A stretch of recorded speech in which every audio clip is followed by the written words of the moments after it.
Hey everybody, I'm Matt Gross, aka Rhode Island Rocky fan, and I figured I would do another Purple Row video. I got a couple emails a couple weeks back asking if people hadn't done one in a while, so figured now's a pretty good time to do it, and also just reading some of the comments on the site. I think got a pretty good potential discussion here, and I want to know from the community, from you guys, how far do you think the team is away from contending? Now, before we get into that subject, I'll define what I sort of see as contending. And for me, just putting it simply, that would be playing meaningful games in September. Maybe you in, maybe you don't, but you're basically playing meaningful baseball for the majority of the 162. So for the Rockies, the last time I would argue that they contended was 2010. They only won 83 games that year. They didn't get in. But kind of an odd year because it was such a roller coaster up and down. But that was probably the last year I'd argue that they contended for a playoff spot. Now I believe they can actually get to that position next year. Maybe they'll get in, maybe they won't. But I believe that if they have a good offseason, they need a good offseason to get there. But I do believe they have enough young pieces here to get there. And it was interesting because obviously Brian wrote in today's Rock Pile, he feels that they're further away. And just reading some of the comments, you kind of get the idea that, the community, I think, is pretty divided on this issue. Now, I'll go into a little bit in this video why I think they're contenders. But what I want you guys to do in the comment section of the video, instead of a poll or something like that, just go down and write, the year you think they can contend, whether it be 2014, 2015, or 2016 or later, if they're, if you think they're 3 or more years away. And then just sort of list the reasons why. But instead of just responding to everybody else, just kind of want to get a feel for where the community is on this issue, because I think it's going to help us define sort of where and why, where people want the team to go this offseason and why they want them to go there. Because I definitely am getting the feeling that people kind of believe that this team is at different points in the rebuilding phase, whether they're close or far away. And before we kind of see things get out of hand here, I just think it would be interesting to kind of find out where everybody stands. Now, the reason why I think they're close is the same reason I brought up a lot here, and part of the reason I brought up on Monday is this drag factor thing that I've been posting. And to me, it is far, far, far easier to clean up muck and just put league average or close to league average guys in there than it is to find superstars. And I'm not sure how many of you watch MLB Network's Clubhouse Confidential with Brian Kenny. Very, very good. But in any case, what he actually had on there yesterday actually talked about a little bit something similar to this drag factor thing I've been talking about, where it's better to have a lot of very good or pretty good players than it is to have a few superstars. The Rockies, for instance, and he cited OPS plus, the Rockies had 3 guys with an OPS plus of over 130. That was Tulo, Cargo, and Kadai. In fact, they were all 137 or higher. Only one team in baseball had more guys who, with at least 100 plate appearances, post an OPS plus 130 or higher. That was the Cardinals. So they got it. But the other 2 who had 3, the Blue Jays had 3 and the Giants had 3. The other 26 teams had 2 or less. And only one of those 4 teams, between Cardinals, Rockies, Giants, and Blue Jays, actually got into the playoffs. And the reason why the Rockies and the Giants and the Blue Jays didn't do as well, among other things on the pitching side of it, was that they had far too many bad bats in the lineup. On the flip side, what they did is they looked at the amount of guys who posted an OPS plus of 110 or higher. The Red Sox had 11. The Pirates had 8. And then 5 other teams had 6. So what it comes down to is that it's better to not have weaknesses than it is to have great players in one part of the lineup and garbage on the other. And that's sort of what the Rockies had. Now, again, that doesn't bode well for 2013 as we saw, but it's much easier to take a couple hundred at bats where a guy's posting a 40, 50, 60 WRC plus, or if you want a 500 OPS or 600 OPS if you want the less complicated metric. Then and take that, it's much easier to take those types of players and replace them with league average bats up around, closer to average. It would be 90 or 100 WRC plus, or, maybe a 750 OPS. And improve that way, it's far, far easier to do that than it is to go out and find a Tulowitzki or a Carlos Gonzalez or whoever else, whatever other superstar name you want to throw in there.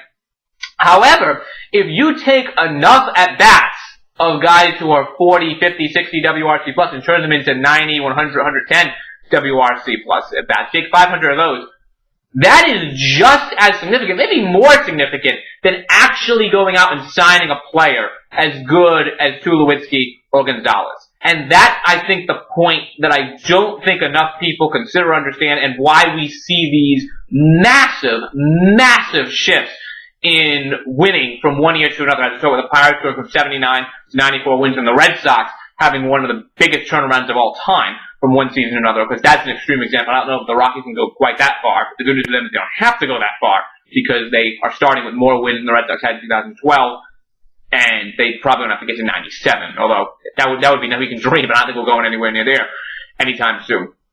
But specifically, the Rockies drag factor, I'm going to post the drag factors of each of the 5 NL West teams here just to under this video, just to kind of get you to know a little more what I'm talking about. You can kind of view it through, see what I'm seeing here. And what I see is the Rockies number for the drag factor this year was 16.51. That's extremely, extremely high and completely unacceptable if you think you're a contending team. Every other team in the division was between 7.96 and 9.85. The Padres were at 7.96. Diamondbacks were at 9.85. Let me just pull up the other two numbers here. Giants were 8.16. Dodgers were 8.96. Now, one interesting note on the Dodgers is, if you remember how poorly they started off last year, this is just part of an example of what I'm talking about, when they were 12 games under 500 early on, Don Mattingly was on the verge of getting fired. One of the biggest things that turned around, Yasiel Puig gets a lot of the credit because he was kind of the face of the turnaround. But one of the biggest things that you have to remember here is that Luis Cruz was getting consistent at-bats at either shortstop or third base for the first 2.5 months of that season. And he posted a WRC plus of -8. -8! And his OPS was under 400. Not his on-base percentage, his OPS was under 400. And that guy was getting consistent at-bats early in the season. So that was a huge, huge, huge gaping hole in the middle of the Dodger lineup. Then they bring in Hanley Ramirez once he finally comes off the DL, and he rakes. Now, part of it was that Hanley Ramirez raked and was unbelievably good for them. But what made it even more ridiculous is that he was replacing a guy who was an abomination at the plate for the first 2.5 months of the season. And that was a major, major part of how that team turned so quickly and so dramatically. It's not just that you added a great player, it's that he was replacing a guy who was giving you absolutely nothing in terms of offensively. I mean, as bad as you can possibly be. It's almost amazing that Luis Cruz stayed on the team as long as he did before they finally got rid of him. But that's just one example of how they actually slashed their drag factor number from what it was in the middle of the season to what it became later on. That's just one example. But part of the reason why I think the Rockies can get better is because their drag factor score was so high in 2013 compared to the rest of the division. Now again, bad for 2013, but good going forward if and only if they make the right moves this offseason to close some of that gap. Some of it might just fix itself. Nolan Arenado, for instance, had a score of 1.85. But if he can improve, make the natural improvement you see from a young player. He was originally drafted for his bat. He's still young. We know just by watching him that he has the tools to get better. He can take care of his own score. But as far as the other moves, the Rockies are going to have to put together a pretty good offseason here. And it is going to take that for them to contend. But I do believe if they do that, they can have a pretty significant jump in their win total because they can slash this drag factor number. And because they're starting at such a higher point than the rest of the division, they have more wins in slashing drag factor. They have more potential wins in slashing this drag factor than the other teams do, simply because their scores are, again, bad for 2013 because it cost them a lot of games, good for 2014 if they take care of it properly, because they will be able to pick up wins that the other teams can't.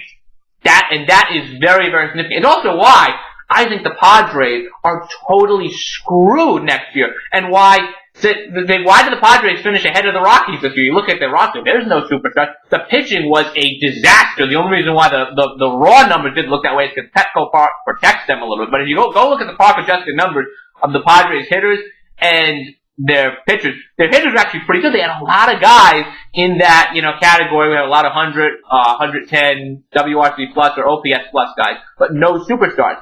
And that depth in the lineup is why the Padres finished 2 games ahead of the Rockies. They're basically in the same spot this year, why they won 76 games instead of 66 games. It's because they didn't have gaping holes in the lineup. The problem with that is that unless one of their young players is going to become a superstar, or if they have no injuries or keep it together, that number is likely to fall for the Padres next year, and their drag factor is likely to come up. 7.96 is a very good low drag factor score. So, unless they acquire some more pitching, unless they see a true breakout where one of these guys becomes 140, 150 WRC plus guy, the Padres are going to have a problem next year and could easily fall back below 70 wins, because the only reason why they weren't there this year is because they kept their drag factor score low. But getting back to the Rockies, you're much, much, much better off if you're in the Rockies sitting in that mid-70 win total than the Padres, because you have a large number of wins sitting there right in front of you if you can just get your young guys like a Charlie Blackmon or a Corey Dickerson or a Josh Rutledge to bounce back, or Nolan Arenado to get better, or for Kyle Parker to come up and maybe be a useful bench bat. It's much easier to pick up wins that way than it is to pick up the wins via bringing in superstars. And that's why I think they can get pretty close. And remember, one of the things, very, very different situations, we can discuss this more in the offseason. The Rockies in 2006 and 2008 won 76 games in 2006, 74 games in 2008. They won 74 games this year. And as we know, 2006, 2008 preceded their 2 most recent playoff runs in which they won 90 or more games. The only seasons in which the Rockies won 90 or more games, 90 in 07, 92 in 09. And a large part of those 2 seasons were the drag factor drops by getting rid of poor bats or having young guys improve. So that to me is the biggest reason why I think they can improve it. Again, a lot has to happen. The off-season plan will kind of become a little bit clearer as we go through these next couple of days. You obviously heard Carlos Ruiz was in the rumor mill, but that's kind of what we're looking at right here. I think if the Rockets, it's still a big if.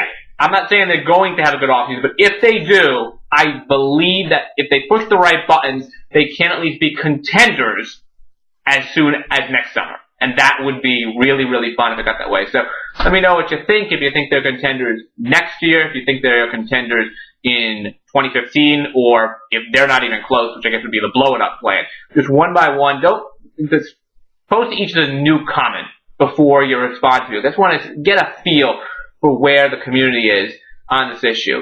All right. I'll talk to you next time.